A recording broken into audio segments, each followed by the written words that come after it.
Hey everybody, it's good to see you all again, and it's good to get started again in 2019. This week I want to go ahead and jumpstart 2019 by talking about 13D sprinkler systems. More specifically, I want to talk about some challenges that I've faced with these and what we're doing to combat those challenges. So I hope you enjoyed this brief video, and I look forward to coming back with some more interesting topics and topics that you feel are interesting to yourself and your teams this year. Thank you again. Our objective this week is to gain an understanding of 13D sprinkler systems and understand how to adequately test these. What I want to do is to give you a basic understanding of the two types of 13D sprinkler systems. Then what I want to do is talk about a challenge that I've faced and what we're doing here in Orange Beach to overcome that challenge. Let me start by providing a little background. The City of Orange Beach has a single-family residential sprinkler ordinance that requires 13D sprinklers to be installed in certain size dwellings. So certain size meaning single-family dwellings that are greater than 5,000 square foot, and then also greater than 2 stories in height.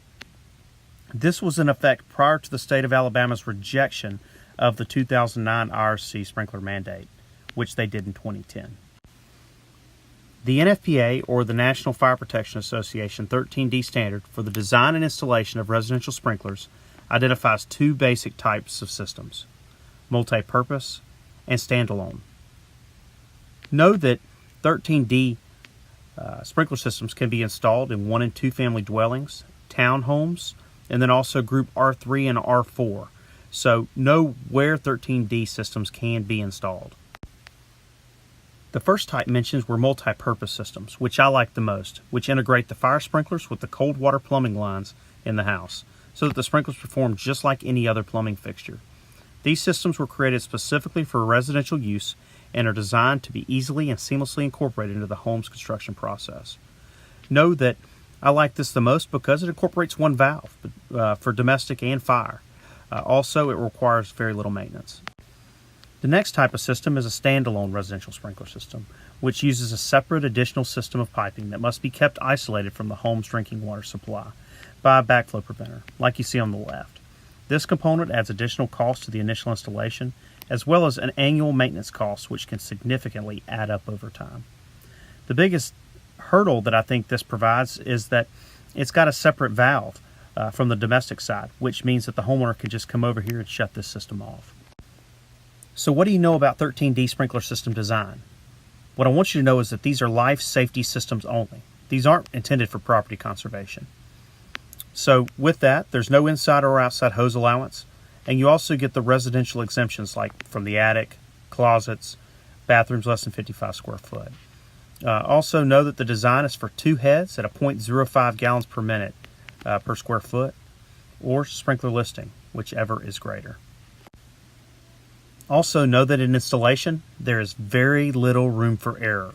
So we need to make sure that the water that is hydraulically calced is provided. Inspections and planned review on the onset are very, very important to make sure that we get these systems right. So let's get to our questions. What has been one of our biggest challenges when inspecting these systems? How are we working to combat this? Well, one of my biggest challenges has been the water meter sizing. The fire protection contractor will calc and show, let's say, a 2-inch meter, but the purchase of the meter is up to the homeowner. So they might undersize this because of cost. So this has been one of my major problems. You can see what a challenge this could be, because you could walk into an acceptance test, walk through the system, go through the components, and leave and never know that water meter was undersized, therefore providing inadequate water for the system. So what we've done is started to require a flow test, and that's what I'll get into here shortly. To be able to know what we need to flow, what I do is when I get on site, I locate the hydraulic placard to verify that it matches the hydraulic calculations that we received and approved, and also the shop drawings. So that's what I do here. I actually run through one. This is not the one for the one that I'm going to show you here in a little bit, but this is just a hydraulic calc for a 13D system that was done about a year ago. What I do then is I have the fire protection contractor place two 55-gallon drums underneath the remote sprinklers and flow for 1 minute. Remember, the design of a 13D system is for 2 heads flowing. So in this case, we need to provide 33 gallons at 1 minute. And that's what we do. I want to simulate that so that I know at a 1/2-inch orifice at each sprinkler head that they can provide 33 gallons. Again, this particular dwelling required 33 gallons per minute. The first barrel collected 15 gallons in 1 minute. Barrel number 2 captured 18 gallons. Barrel 1 plus barrel 2 equals 33 gallons per minute. So if 33 gallons per minute must be provided and 33 gallons per minute is successfully flowed through the 2 design heads, what does this tell us? That the system was installed as designed. So this has helped me tremendously from my hurdle of undersizing underground.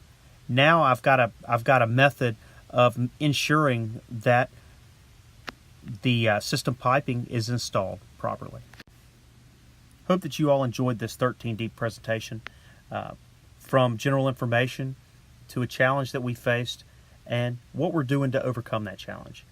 I know that the solution that we've come up with, that was in conjunction with Bayside Fire Protection, was actually their idea, but it's a great solution and something that allows us to ensure that the system piping is sized properly. I look forward to coming back next week with a different topic and challenging our way of thinking again. Thank you so much.